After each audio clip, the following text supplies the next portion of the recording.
उत्तर प्रदेश के मुख्यमंत्री महंत योगी आदित्यनाथ ने बाराबंकी के हैदरगढ़ में विशाल जनसभा को संबोधित करते हुए हजारों भाजपा कार्यकर्ताओं व जनता जनार्दन से बोलते हुए बताया, भारतीय जनता पार्टी ने विकास के साथ साथ विरासत को संवारने का काम किया है। इसलिए बाराबंकी लोकसभा क्षेत्र की जनता जनार्दन राम भक्तों के साथ प्रधानमंत्री मोदी जी के साथ यहाँ के जन जन का उत्साह भाजपा की जीत का जय घोष है। आगे सीएम योगी ने कहा कि चुनाव राम भक्तों और रामद्रोहियों के बीच है। योगी आदित्यनाथ ने बाराबंकी से भाजपा प्रत्याशी राजरानी रावत के समर्थन में सीएम योगी ने विपक्ष पर जमकर बरसे और भाजपा के द्वारा किए गए कामों को जनता के बीच रखा। बाराबंकी जनपद के हैदरगढ़ के ग्रामांचल विद्यालय में आए थे सीएम योगी आदित्यनाथ, जबकि चौथे चरण से भाजपा की सुनामी आएगी। सीएम योगी ने कहा, मोदी सरकार ने गांव, गरीब, किसान, महिला, नौजवान सभी के साथ काम किया। भाजपा प्रत्याशी राजरानी रावत को भारी मतों से विजयी बनाए।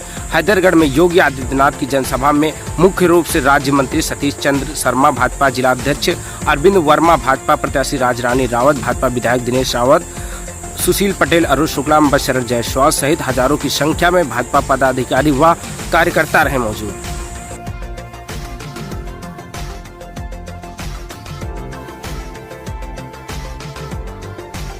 आह्लादित मन से हैदरगढ़ के सभी क्षेत्रवासी उनके स्वागत के लिए यहाँ तैयार हैं। हमारे भारतीय जनता पार्टी के जिला अध्यक्ष आदरणीय अरविंद मौर्य जी, पूर्व विधायक, पूर्व सांसद आदरणीय बैजनाथ रावत जी, वर्तमान सांसद आदरणीय उपेंद्र सिंह रावत जी हम सबके बीच मौजूद हैं। उनका भी हृदय की गहराइयों से स्वागत एवं अभिनंदन है। साथियों, आने वाली 20 तारीख को ये जो चुनाव होने जा रहा है, ये चुनाव राजरानी रावत का नहीं, भारतीय जनता पार्टी का नहीं, ये चुनाव राष्ट्र की अस्मिता का है। और इस चुनाव में सभी कार्यकर्तागण पूरे मनोयोग से, पूरी तत्परता के साथ अपना योगदान देने के लिए तैयार हैं। कृपा करें। बहुत बहुत धन्यवाद। भारत माता की, भारत माता की। हम सौभाग्यशाली है, मेरे घर में 2-4 बच्चे होते हैं, उनको हम संतुष्ट नहीं रख पाते। आज हमारे प्रदेश की आबादी 25 करोड़। पात्रता का आधार था और वह था सबका साथ और सबका विकास। बहनों और भाइयों, बिना भेदभाव के शासन की योजना का लाभ कैसे दिया जाता है, यह उदाहरण मोदी जी ने प्रस्तुत किया।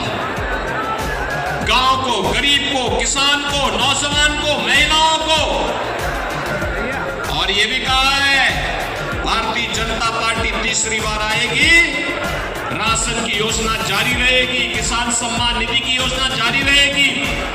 बचे हुए लोग जितने भी हैं, उन लोगों को भी मकान की सुविधा उपलब्ध कराएंगे, एक मकान उपलब्ध करवाएंगे। और बहनों भाइयों, सरकार ने ये भी आश्वासन दिया है, मोदी जी ने ये भी आश्वासन दिया है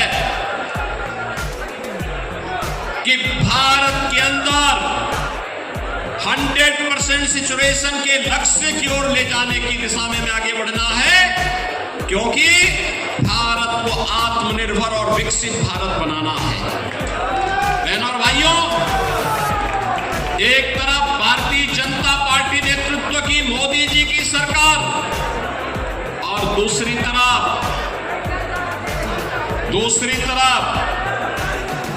कांग्रेस और समाजवादी पार्टी का घोटालों का इतिहास। जब इनकी सरकारें थी, इनके कारनामे जग जाहिर हैं। कौन नहीं जानता इनके कारनामों को। इन्होंने कोई जगह नहीं छोड़ी थी लूट खसोट करने की। हर जगह इन्होंने लूट खसोट के एक नए कीर्तिमान बनाने का काम किया था। बहनों और भाइयों, आज इसीलिए मैं आपके पास बाराबंकी में आया हूं, बाराबंकी लोकसभा सीट पर आया हूं आपसे कहने के लिए कि भारतीय जनता पार्टी आज देश के अंदर सम्मान भी दिलाने का काम कर रही है, सुरक्षा भी दिलाने का काम कर रही है। विकास के बड़े बड़े कार्य, हाईवे, रेलवे, मेट्रो, एक्सप्रेसवे, हर घर नल की योजना, 1 डिस्ट्रिक्ट 1 मेडिकल कॉलेज, और यही नहीं AIIMS, IIT, IIM, IIIT, NIT जैसे संस्थान भी बनाने का काम कर रही है। और इस सब से बढ़कर के बहनों और भाइयों, विकास है तो विरासत को भी संजोने का काम भारतीय जनता पार्टी कर रही है। आप मुझे बताइए, चीजों का पिछड़ी जाति के लोगों के हकों पर डकैती डालने की छूट हम कांग्रेस को नहीं देंगे। तब जाके आरक्षण बच पाया था।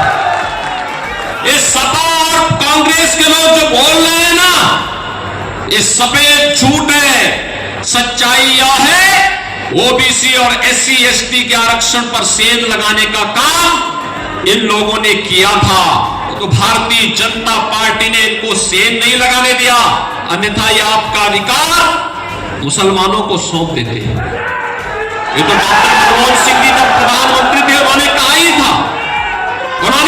था कि देश के संसाधनों पर पहला अधिकार मुसलमानों का है। और आज भी कांग्रेस यही कह रही है। कांग्रेस आज भी कह रही है, यानी श्री राहुल गांधी का बयान आपने पढ़ा होगा। उन्होंने कहा गरीबी एक झटके में हटा देंगे। अरे 65 वर्षों तक देश में शासन किए, तब तो कुछ किए नहीं, और आज एक झटके में कैसे हटा देंगे।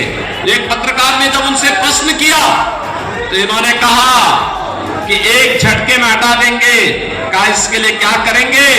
उसने कहा हर नागरिक की संपत्ति का सर्वे करवाएंगे और फिर उसमें विरासत टैक्स लगा देंगे। विरासत टैक्स का मतलब आप जानते हैं ना, आपके बाप दादों ने जो संपत्ति बनाई है, उस संपत्ति में से आधा हिस्सा कांग्रेस और सपा के गुंडे जबरदस्ती ले लेंगे। क्या आप इसको स्वीकार करेंगे? क्या स्वीकार करेंगे? क्या अरे खून पसीना आपके पूर्वजों का, और उसको हड़पने का काम एक कांग्रेसी लोग करेंगे। क्या आप इसको स्वीकार करेंगे? क्या बहनों और भाइयों, ये तो भारतीय जनता पार्टी की सरकार है।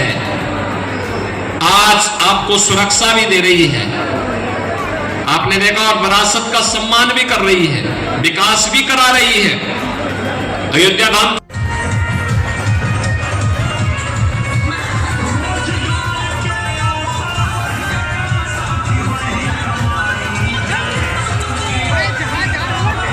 के लोगों का सहानुभूति कभी गरीब के साथ नहीं रहा, आपके साथ नहीं रहा। इनकी सहानुभूति तो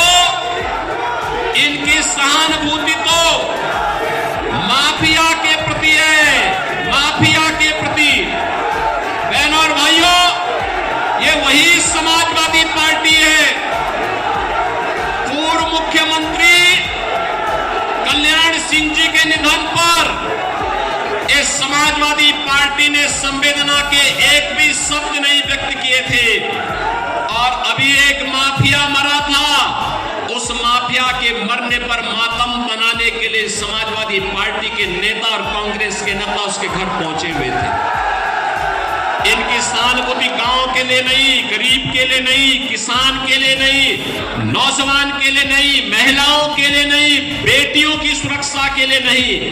इनकी सहानुभूति तो माफियाओं के प्रति है, आतंकवादियों के प्रति है। और जिन लोगों ने आपकी सुरक्षा में सेंध लगाया है, जिन लोगों ने आपकी आस्था के साथ खिलवाड़ किया है, जिन लोगों ने आपको विकास से वंचित किया है, ये चुनाव उनको जवाब देने का सर्वोत्तम माध्यम है। और इसीलिए मैं आपसे अपील करूंगा, ये कांग्रेस और सपा का जो इंडी गठबंधन है, इसकी जमानत जब्त करवा दीजिए। जमानत जब्त करवाएंगे, लेकिन पंचम चरण में आपको ही वोट देना है। श्रीमती राजरानी रावत जी को भारतीय जनता